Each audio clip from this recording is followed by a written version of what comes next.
भाजपा संगठन ने मंत्रियों से कहा था कि वे राज्य भर में मतदान प्रतिशत बढ़ाने के लिए काम करें और पूर्व मुख्यमंत्री शिवराज सिंह चौहान का निर्वाचन क्षेत्र जो बुधनी है वो उन सीटों में से एक था जहां मतदान प्रतिशत काफी ऊंचा रहा।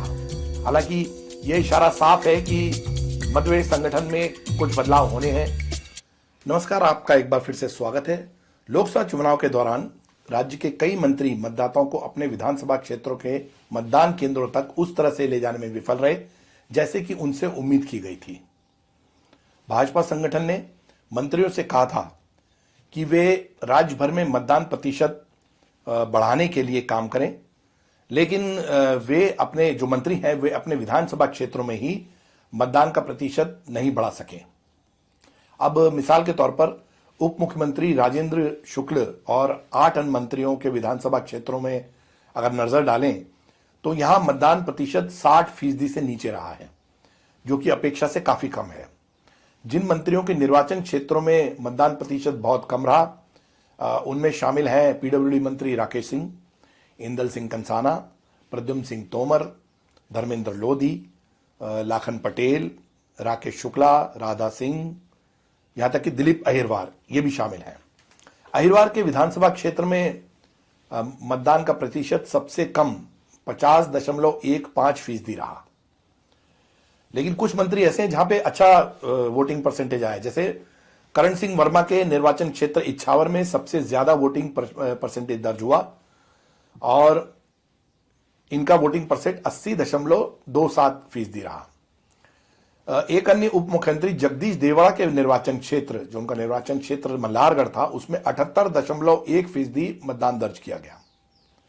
इसी तरह गौतम टेटवाल के निर्वाचन क्षेत्र सारंगपुर में 78.69% मतदान हुआ।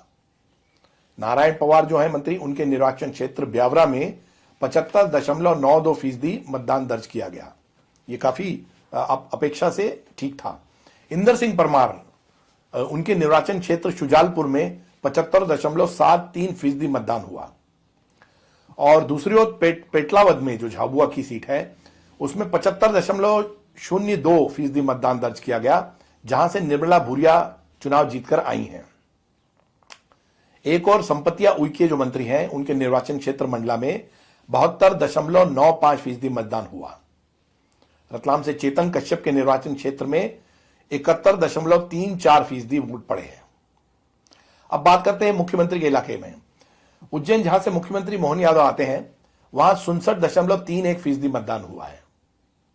जिन मंत्रियों के निर्वाचन क्षेत्रों में 60 से 70% मतदान हुआ उनमें राव उदय प्रताप सिंह, तुलसी सिलावट जो सांवेर से हैं, गोविंद राजपूत जो सुर्खी से हैं, प्रहलाद पटेल, कैलाश विजयवर्गीय जो इंदौर 1 से हैं, कृष्णा गौर जो भोपाल के हुजूर से हैं, गोविंदपुरा से हैं, विश्वास सारंग, विजय शाह, नारायण कुशवाहा, दिलीप जायसवाल, नागर सिंह चौहान, प्रतिमा बागरी और नरेंद्र शिवाजी पटेल शामिल हैं, जिनके मतदान क्षेत्रों में विधानसभा क्षेत्रों में 60 से 70% मतदान हुआ है।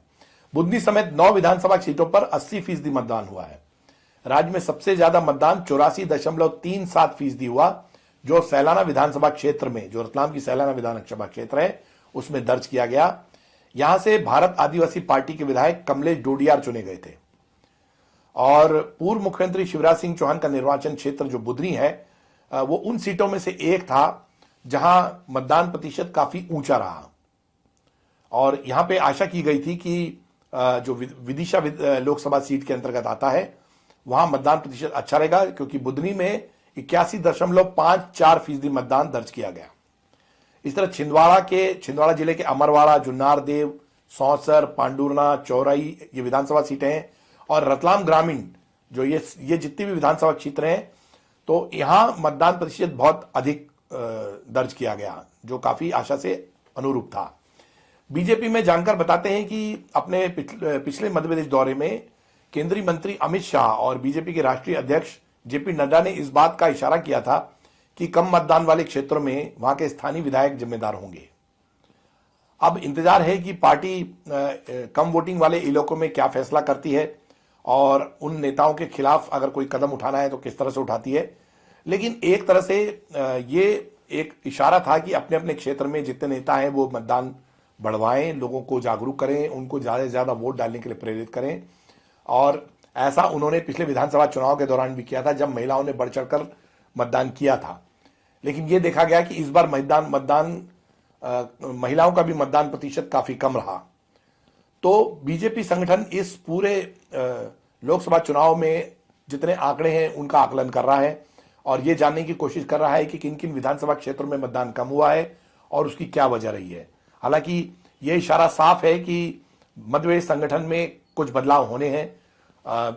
जो पार्टी के अध्यक्ष हैं मध्य प्रदेश के वी डी शर्मा, उनका कार्यकाल पूरा हो चुका है। वो करीब करीब 5 साल अपने कार्यकाल के अध्यक्ष के रूप में पूरे करने जा रहे हैं। तो संभवतः कुछ बदलाव हो सकते हैं और जब अध्यक्ष का बदलाव हो सकता है, जिसकी संभावना है, तो संगठन में और बदलाव भी होना बाकी है। इसी के अलावा मुख्यमंत्री मोहन यादव मंत्रिमंडल में फेरबदल भी कर सकते हैं, क्योंकि कुछ मंत्री ऐसे हैं कुछ विधायक ऐसे जिनको की मंत्री पद देना है। यहां तक कि गृह विभाग भी मुख्यमंत्री मोहन यादव के पास ही है। तो इसलिए आगे बदलाव, आगे और काम का बंटवारा देखा जा रहा है। साथ ही निगम और मंडलों में नियुक्तियों को लेकर बीजेपी का संगठन कितना और हाईकमान कितना गंभीर है, इस बात पर भी विचार होगा। कुल मिलाकर 4 जून के बाद इस तरह के फैसले सामने आने लगेंगे। इस मुद्दे पर अगर आपकी कोई राय है तो हमें जरूर लिख भेजिए और लाइक और शेयर का बटन भी दबाएं।